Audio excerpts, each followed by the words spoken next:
ये स्टूडेंट्स हम डिस्कस करेंगे आइसोमरिज्म ऑर्गेनिक कंपाउंड्स में। तो आइसोमर्स ऐसे ऑर्गेनिक कंपाउंड्स हैं जिनका मॉलिक्यूलर फार्मूला तो सेम हो, जैसे ये C4 और H10 है, लेकिन उनकी स्ट्रक्चरल अरेंजमेंट एक दूसरे से डिफरेंट हो। फॉर एग्जांपल जैसे ये हमारे पास 3 कार्बन तो चेन में है और 4th कार्बन जो है वो ब्रांच में है। इन दोनों में same molecular formula, structural arrangement different है। अच्छा, इसी तरह से ये भी एक पॉसिबिलिटी हो सकती है कि आपके अलग-अलग से कंपाउंड प्रॉपर्टीज अलग है, वो पोलर है वो नॉन पोलर है। इसमें भी 2 कार्बन है, इसमें 6 हाइड्रोजन है, 1 ऑक्सीजन है। इसमें भी 2 कार्बन है, 6 हाइड्रोजन है, 1 ऑक्सीजन है। तो हम कह सकते हैं कि जो मॉलिक्यूलर फार्मूलाज है वो तो दोनों में सेम है, लेकिन कंपाउंड एक दूसरे से ये डिफर करते हैं केमिकल। इसी तरह से ये भी पॉसिबिलिटी है कि आपके पास फॉर एग्जांपल कोई कंपाउंड है, लेट्स सपोज ये एल्कीन है, ये सारे हाइड्रोजन एटम्स और यहाँ 1 हाइड्रोजन होगी, यहाँ पे 2 हाइड्रोजन, और इसी का एक दूसरा आइसोमर है जिसमें इतने ही कार्बन एटम्स हैं, लेकिन ये जो डबल बॉन्ड है ये यहाँ पे कार्बन नंबर 1 के बाद नहीं है बल्कि कार्बन नंबर 2 के बाद है। तो बाकी अगर हाइड्रोजन हम यहाँ पे पूरी करते हैं तो ये भी पेंटीन है, ये भी पेंटीन है, लेकिन ये 1 पेंटीन है, ये 2 पेंटीन है। पोजीशन ऑफ फंक्शनल ग्रुप यानी डबल बॉन्ड वो मुख्तलिफ जगह पे है, तो ये भी एक दूसरे के आइसोमर्स ही कहलाएंगे। अच्छा, इसी तरह से ये भी हो सकता है, फॉर एग्जांपल आपके पास एक लेट्स सपोज कीटोन है, 5 कार्बन एटम्स हैं, ये कार्बोनाइल फंक्शनल ग्रुप है, ये CH3 है।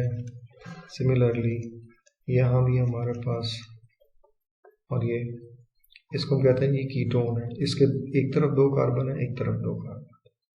अच्छा, अनदर अरेंजमेंट जो है वो ये हो सकती है कि आपके पास यही मॉलिक्यूल है 1 2 3 4 एंड 5, लेकिन जो कार्बोनाइल कार्बन है वो फर्ज करें अब दूसरी कार्बन है। तो ये दोनों कीटोन हैं, दोनों के same number of carbon atoms हैं 5, same number of hydrogen atoms हैं 10 और same number of oxygen atoms हैं 1, लेकिन ये दोनों एक दूसरे के आइसोमर्स कहलाएंगे।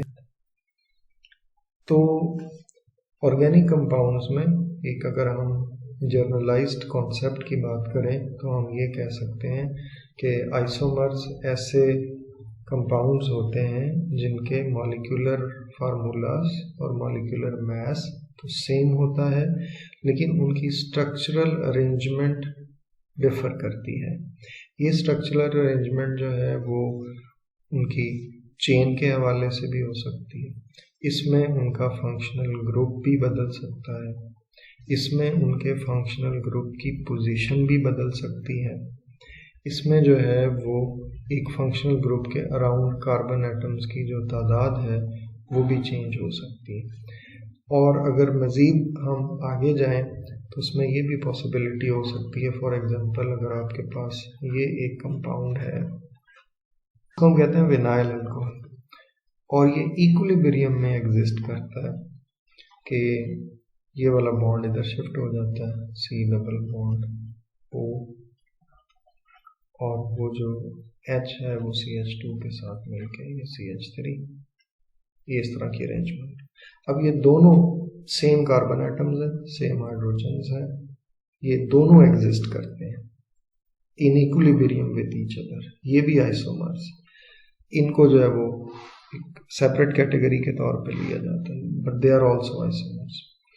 अच्छा, इसी तरह से ये भी पॉसिबिलिटी हो सकती है कि आपके पास फॉर एग्जांपल डबल बॉन्ड है और उस डबल बॉन्ड के गिर्द 2 कार्बन एटम्स जो हैं उनके साथ मुख्तलिफ ग्रुप्स लगे हुए हैं। फॉर एग्जांपल ये CH3 है और ये H है, और इसी तरह से लेट्स सपोज ये H है और ये CH3 है। तो ये एक ब्यूटेन है 1 2 3 और 4 कार्बन एटम्स पे। अब इसी का एक दूसरा कंपाउंड है, फॉर एग्जांपल वो इस तरह से है कि ये जो डबल बॉन्ड के अराउंड है ये शिफ्टिंग हो जाती है। लेट्स सपोज इसको हम ये कह देते हैं कि आ जाता है और इधर हमारे पास H आ जाता है जहाँ पहले CH3 था। वही कंपाउंड है, 1 2 3 4 कार्बन आइटम्स है, वही उसका नाम है, वही उसका मॉलिक्यूलर फार्मूला है। और लेकिन अरेंजमेंट स्पेस में ये हो गई है कि अब ये दोनों बड़े ग्रुप एक दूसरे से दूर चले गए। So there are different forms of isomerism. थोड़ा सा इसको मजीद अगर हम लेबलाइज्ड करें तो हम ये कह सकते हैं कि ये जो हमने सबसे पहले डिस्कस किया कि जिसमें चेन लेंथ का फैक्टर आता है, तो इसको कहा जाता है कि ये चेन आइसोमरिज्म। और इसमें फंक्शनल ग्रुप बदल रहे हैं तो इसको कहा जाता है जी कि ये फंक्शनल। इसमें पोजीशन ऑफ फंक्शनल ग्रुप बदलती है तो इसको कहा जाता है जी ये पोजीशन आइसोमरिज्म। इसमें फंक्शनल ग्रुप के अराउंड कार्बन एटम की तादाद में तब्दीली आती है तो इसको कहा जाता है जी ये मेटामरिज्म। तो इक्विलिब्रियम में एग्जिस्ट करते हैं। तो इनकी दो फॉर्म्स हैं। इस OH वाले को हम कहते हैं ये इसकी इनोल फॉर्म है, और जो कार्बोनाइल वाली है इसको हम कहते हैं इसकी कीटो फॉर्म है। जैसे ये एल्डिहाइड है, कभी ये कीटोन होगी तो ये इसकी कीटो फॉर्म हम बात करें तो दोनों एग्जिस्ट करते हैं।